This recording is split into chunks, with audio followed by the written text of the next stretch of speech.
MRT juga kabarnya beredar info akan dilanjutkan sampai Tangerang Selatan. Ini sudah sejauh mana progresnya atau mungkin feasibility studies dan lain sebagainya? Sebetulnya pembangunan MRT line ya keluar wilayah Pemprov DKI Jakarta itu kewenangannya ada di Kementerian Perhubungan. Okay. Saat ini yang mempunyai kewenangan itu adalah Kementerian Perhubungan untuk fase Tangerang Selatan ya. Namun demikian yang perlu kita perhatikan untuk membuat satu line ya itu harus kita pastikan adalah financing. Itu sangat penting karena itu kuncinya ada di situ skema financing ini sehingga itu harus dipersiapkan dulu baru kita lakukan kajian desainnya. Oke, namun dari pandangan Bapak sendiri di luar dari financing sendiri untuk MRT yang nantinya rencana ya akan dilanjutkan sampai Tangerang Selatan, apa saja kendala-kendalanya? Apakah visible juga untuk dilanjutkan? MRT siap jika ditugaskan oleh pemegang saham, ya dalam hal ini Pemprov DKI Jakarta ya yang sebagai pemegang saham daripada MRT Jakarta begitu ditugaskan untuk melakukan kerjasama dan atau pengoperasian wilayah ini kita siap. Oke, kalau kita beralih nih Pak ke proyek MRT yang lainnya ini bagaimana kelanjutan progres MRT East West? Nah, East West ini sepanjang kurang lebih sekitar 84 km terbentang dari Cikarang sampai dengan Balaraja ya. Ini terdiri dari 3 provinsi tentunya Jawa Barat sampai dengan Banten melalui DKI Jakarta ya. Nah, dari 84 km ini kami tentunya akan membangun wilayah Jakarta dulu. Yang saat ini ada Phase 1 Stage 1 namanya yaitu dari Medan Satria sampai dengan Tomang. Ini panjangnya kurang lebih sekitar 24,5 km. Pembiayaannya juga dilakukan dengan pinjaman dari pemerintah Jepang dengan JICA plus co-financing dengan ADB ya di dalamnya ada gitu ya. Nah, progresnya sudah kita lalui semua, kajian sudah dilakukan semua, kemudian loan antara pemerintah Indonesia dengan pemerintah Jepang sudah disign kurang lebih di bulan Mei kemarin ya. Dan kita punya rencana akan melakukan pencanangan. Oke. Pencanangan untuk Phase 1 Stage 1 ya Medan Satria Tomang itu sekitar di akhir Agustus tahun ini. Pencanangan tersebut dalam bentuk apa itu, Pak? Pencanangan itu bentuknya adalah peresmian bahwa loan sudah disign. Oke.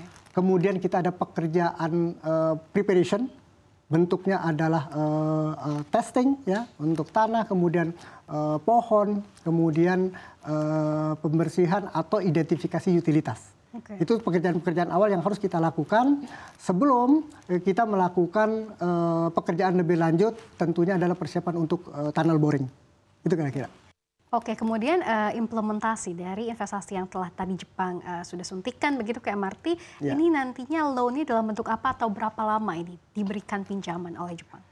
Average setiap loan yang kita terima, ya pemerintah terima dari pemerintah Jepang dalam hal ini JICA, itu rata-rata dengan tenor sekitar 40 tahun. Dari 40 tahun itu ada grace period, itu selama 10 tahun. Ya, dengan tingkat bunga yang relatif sangat rendah karena ini masuk dalam step ya, kategori step gitu ya. Nah, untuk Phase 1 Stage 1 itu sudah kita tanda tangani antara pemerintah Indonesia dengan pemerintah Jepang itu kurang lebih sekitar 145 miliar yen yang lalu gitu ya, atau kurang lebih sekitar 15 triliun rupiah. Sekitar itu untuk menyelesaikan step pendanaan awal dalam rangka untuk menyelesaikan Phase 1 Stage 1. Oke, 15 triliun untuk menyelesaikan Phase 1 gitu ya? Phase 1 Stage 1 tahap awal. Phase 1 Stage 1. Karena ada tambah, karena nanti akan ada tambahan. Oke, tambah lagi nanti berarti akan disuntikan dana kembali begitu ya, loan kembali. Oke, sejauh ini bagaimana respons pemerintah Jepang terhadap ataupun tadi badan yang dari pemerintah Jepang yang juga meminjamkan dana kepada Indonesia khususnya MRT Jakarta ini melihat progres pembangunan MRT di Jakarta dan juga minat masyarakat khususnya untuk menaiki MRT? Ya, sangat positif ya. Jadi setiap periodik pemerintah Jepang itu melalui JICA dan atau melalui MLIT namanya ya, Minister of Transportnya itu berkunjung mengirimkan delegasi ke kita dan melakukan site visit seperti yang kemarin atau tadi terjadi ya, itu dari JICA itu visit ke CP203 kontrak package nomor 203 di area Glodok. Ya. Dan interest mereka itu sangat senang, sangat suka gitu ya. Tentunya ini adalah dalam rangka bisa bekerja sama untuk membantu infrastruktur transportasi khususnya di Jakarta, khususnya.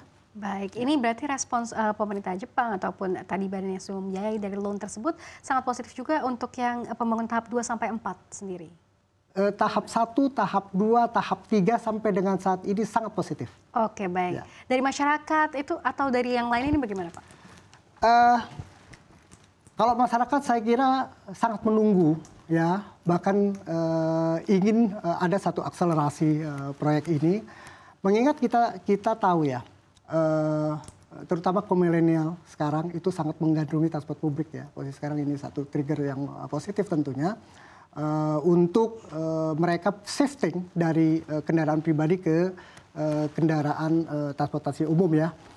Kenapa? Karena ini sangat merugikan sebetulnya. Kita tahu berdasarkan riset dari Bappenas dan atau lembaga dunia lainnya, kita telah terjadi kurang lebih sekitar inefficiency atau loss itu sekitar 100 triliun ya, baik direct maupun indirect kerugian yang terjadi akibat dari stucknya transportasi di jalanan Jakarta gitu ya. Sehingga ini sangat positif trigger ini kita sambut. Di samping itu adalah ada signal positif begitu menaiki transport publik seperti MRT Jakarta itu ada dekarbonisasi.